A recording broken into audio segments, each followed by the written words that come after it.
ഒരാൾ എന്നോട് സൗഹൃദം സ്ഥാപിക്കാൻ ശ്രമിച്ചാലും ഇപ്പൊ എന്താ ആരോപണം? ദല്ലാളിന്റെ ആരോപണം എന്താണ്? ഏതെങ്കിലും ഒരു മാധ്യമ സുഹൃത്തിന് അന്വേഷിക്കാം, 10 ലക്ഷം രൂപ ഇദ്ദേഹം എനിക്ക് അഡ്വാൻസായി തരുന്നത് പൊതിഞ്ഞ പണം തരാൻ ശ്രമിക്കുന്നു.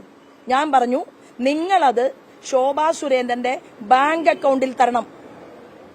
സാധാരണ ഒരാൾ അനധികൃതമായിട്ട് ഒരു വ്യക്തിയുടെ കയ്യിൽ നിന്ന് പൈസ വാങ്ങുകയാണെങ്കിൽ അതെങ്ങനെയാണ് വാങ്ങുക?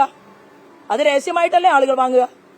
എന്റെ SBI ബാങ്ക് അക്കൗണ്ടിലേക്ക് 10 ലക്ഷം രൂപ ഞാൻ വാങ്ങിയത് ഈ മനുഷ്യൻ എന്റെ 8 സെന്റ് സ്ഥലം വാങ്ങാൻ വേണ്ടിയിട്ടാണ്.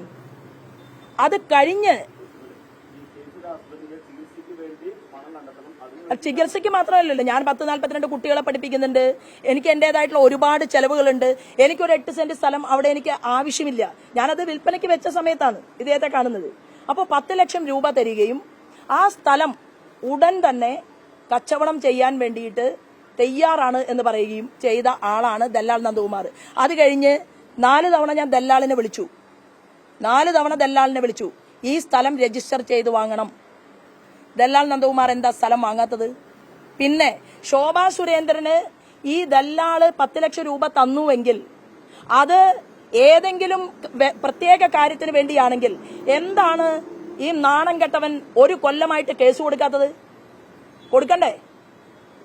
ഈ നാണം കെട്ട നെറികെട്ട ആ അമ്മയെ കുറിച്ച് ഞാൻ വൃത്തികേട് പറയാൻ ആഗ്രഹിക്കാത്തത് കൊണ്ടും സ്ത്രീകളെ അങ്ങേയറ്റം ബഹുമാനിക്കുന്നതുകൊണ്ടും ഞാൻ പറയുകയാണ്, മിസ്റ്റർ ദല്ലാൽ നന്ദകുമാർ, നിങ്ങൾ പല രാഷ്ട്രീയ നേതാക്കന്മാരുടെയും പിമ്പായിട്ട് പ്രവർത്തിച്ചിട്ടുണ്ട്, എനിക്കറിയും. അങ്ങനെ പലരുടെയും കൂടെ നിങ്ങൾ നടന്നിട്ടുണ്ട്. ശോഭാ സുരേന്ദ്രൻ എന്ന് പറയുന്ന എന്നെ സംബന്ധിച്ച് അഖിലേന്ത്യാ തലത്തിൽ നിന്ന് ആവശ്യപ്പെടുന്ന കാര്യങ്ങൾ ശോഭാ സുരേന്ദ്രൻ ചെയ്യും. എന്നെ കാണാൻ പല പ്രമുഖരായിട്ടുള്ള രാഷ്ട്രീയ നേതാക്കന്മാരും വരും. എന്നാൽ ഈ അറിയപ്പെടുന്ന മാർക്സിസ്റ്റ് പാർട്ടിയുടെ നേതാവിന്റെ പേര് പറയണോ? നാണം കെട്ടവൻ ദല്ലാൽ മാധ്യമ സുഹൃത്തുക്കളുടെ മുന്നിൽ പറയണം. പറഞ്ഞാൽ ബാക്കി കാര്യങ്ങൾ ശോഭാ സുരേന്ദ്രൻ മാധ്യമങ്ങളുടെ മുന്നിൽ വെക്കാൻ തയ്യാറാകും. എന്തുകൊണ്ടാണ് ഡൽഹിയിലെ ഹോട്ടലിൽ നടന്ന മീറ്റിംഗിൽ ദല്ലാൽ നന്ദകുമാറും ഞങ്ങളുടെ അറിയപ്പെടുന്ന ഒരു ലീഡറും ഒരുമിച്ചിരുന്ന് ദല്ലാളിനെ നാക്ക് പിഴച്ച്, ദല്ലാൾ കിടുകിടാ വിറച്ച് ദല്ലാളിനെ ഡൽഹിയിൽ നിന്ന് ആട്ടി ഓടിച്ചത് എന്തിനാണ്? ദല്ലാൾ മറുപടി പറയണം. ആ മാർക്സിസ്റ്റ് പാർട്ടിയുടെ ലീഡറുടെ പേര് ഞാൻ പറയണോ? പിണറായി വിജയനോളം തലപ്പൊക്കമുള്ള മാർക്സിസ്റ്റ് പാർട്ടിയുടെ നേതാവിനെ ഭാരതീയ ജനതാ പാർട്ടിയിൽ ചേർക്കാൻ അഖിലേന്ത്യാ തലത്തിൽ കൊണ്ടുവന്ന് ഞങ്ങളുടെ നാഷണൽ കമ്മിറ്റി ഓഫീസിൽ നിരങ്ങിയ ആളാണ് ദല്ലാൽ.